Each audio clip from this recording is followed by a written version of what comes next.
Hello everyone, I welcome all of you to my YouTube channel whole heartedly.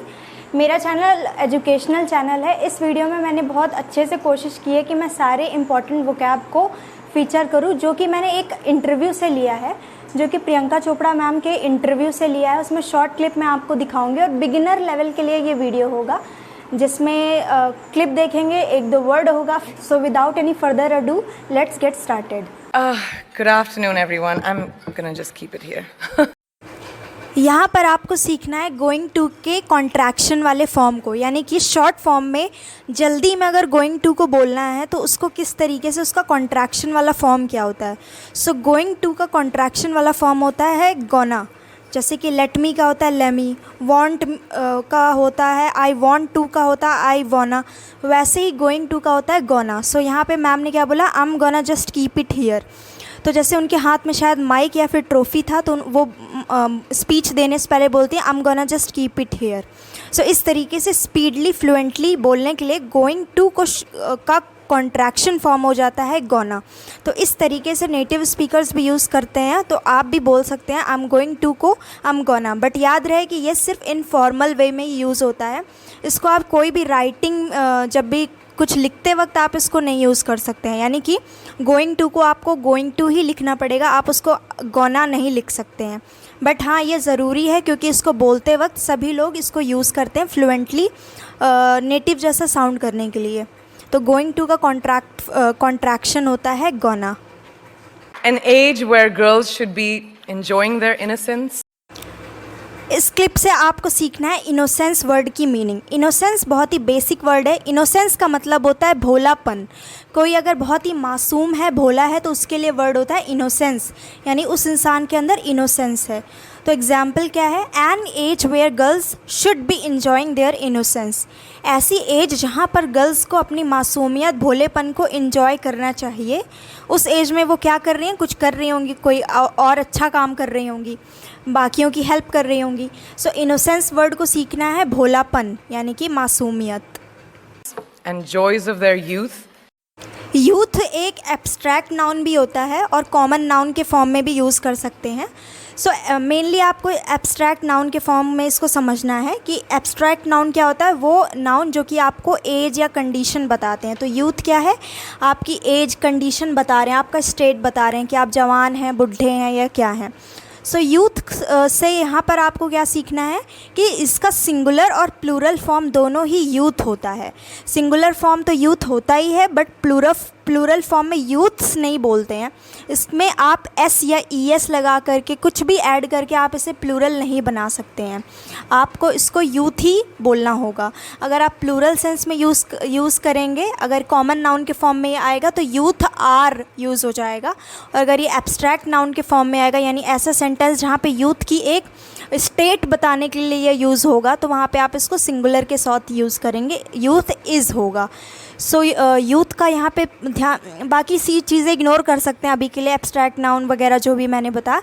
Youth से अभी आपको बस ये देखना है कि इसका सिंगुलर और प्लूरल फॉर्म दोनों ही यूथ होता है, यूथ्स नहीं होता है। But she, at such a tender age. Tender, tender का मतलब होता है जेंटल, कोमल, मुलायम, कोमल, जेंटल। जैसे कोई एक बहुत ही छोटी बच्चियों की जो एज होती है कोमल, उसको क्या बोल सकते हैं, जेंटल टाइम है उनका, जेंटल एज है वो। सो सेंटेंस क्या है, she is so intelligent at such a tender as.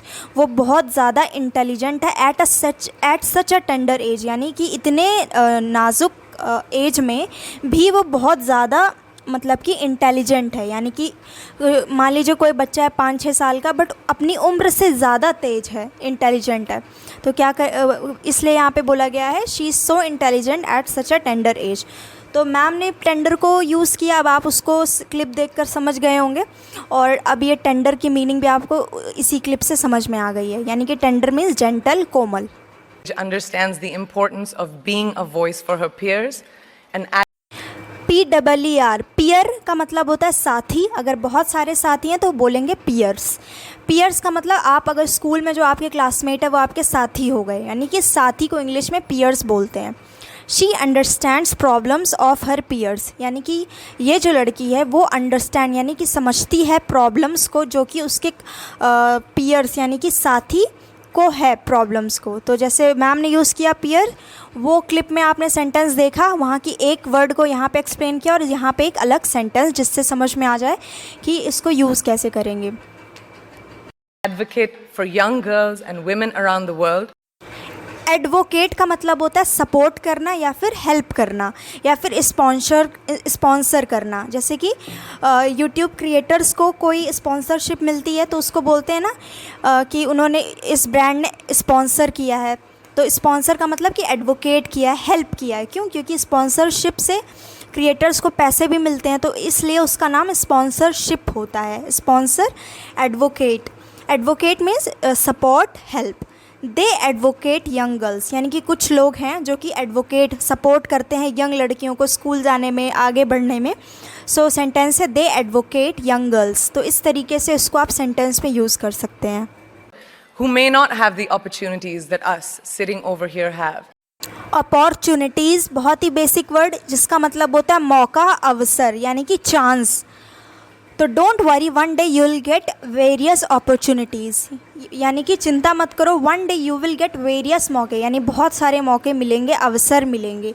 So opportunities, मौका को कभी भी बोलना हो इंग्लिश में तो अपॉर्चुनिटीज़ बोलते हैं, यानी कि बहुत सारी अपॉर्चुनिटीज़, और एक मौका है तो अपॉर्चुनिटी बोलेंगे।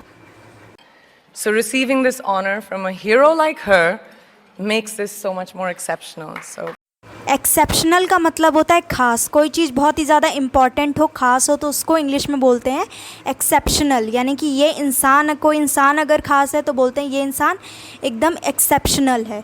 सो एग्जाम्पल क्या है? My parents presence made my birthday celebration more exceptional, यानी कि मेरे पेरेंट्स की मौजूदगी का कब बर्थडे सेलिब्रेशन में मेरे और ज़्यादा उस सेलिब्रेशन को ख़ास बना दी, उसने बना दिया, प्रेजेंस ने। एक्सेप्शनल मीन्स ख़ास। I am so privileged and so honored to be sharing this afternoon with all of you. Privileged, अगर कोई इंसान प्रिविलेज्ड है यानी कि उसके पास बहुत सारी फैसिलिटीज़ हैं जो बाकियों के पास नहीं है, या किसी न किसी के पास वो फैसिलिटी नहीं है। जैसे कि अगर मैं प्रिविलेज हूँ कि मेरे पास लैपटॉप है, तो ऐसे बहुत सारे लोग हैं जिनके पास नहीं है। तो मेरे पास प्रिविलेज है किस बात का? कि मेरे पास कोई एक्स्ट्रा सामान है, जैसे कि लैपटॉप है, जिससे पढ़ाई अच्छे से हो सकती है, वीडियो अच्छे से बन सकता है, या कुछ भी। So we are privileged that our parents send us to school. जैसे कि कोई इंसान अगर स्कूल अपना पास कर गया, फिर वो ऐसा फील कर रहा है कि पढ़ाई कर ली मैंने, कितनी अच्छी बात है कि शिक्षा मिली, तो वो अगर बोलेगा तो क्या बोलेगा? वी आर प्रिविलेज्ड, हम बहुत ही ज़्यादा प्रिविलेज्ड थे जो कि हमारे पेरेंट्स ने हमें स्कूल भेजा। यानी कि बाकियों की बहुत सारे ऐसे बच्चे हैं जो गरीब हैं और वो नहीं जा पाते हैं।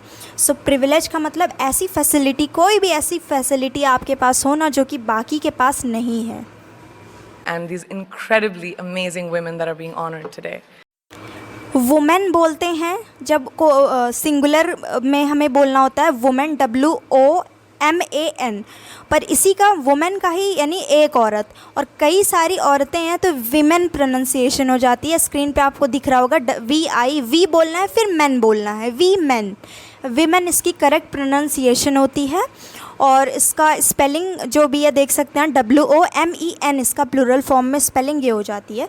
Pronunciation is very important, women होता है, ना कि वुमेन या जो भी विमेन होता है।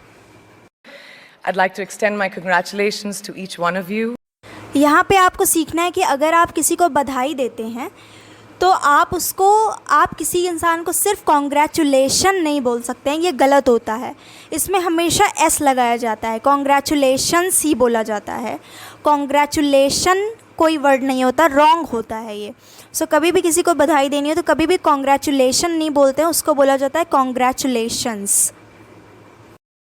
Your achievements not just inspire me, but also so many others.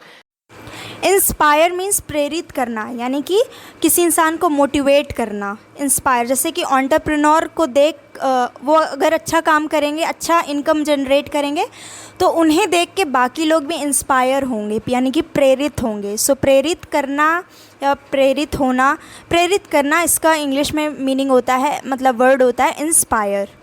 To work harder, to be better, and to make a dent wherever we can. Dent का मीनिंग होता है मार्क या फिर कोई निशान।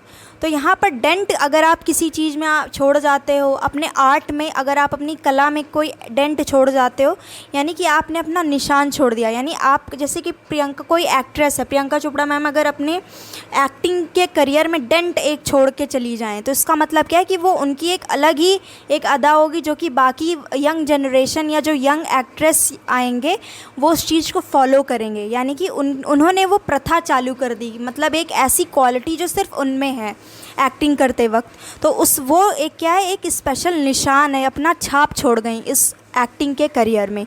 सो डेंट का मतलब होता है मार्क या फिर निशान। कैसा मार्क और निशान वो मैंने एक्सप्लेन कर दिया जस्ट अभी।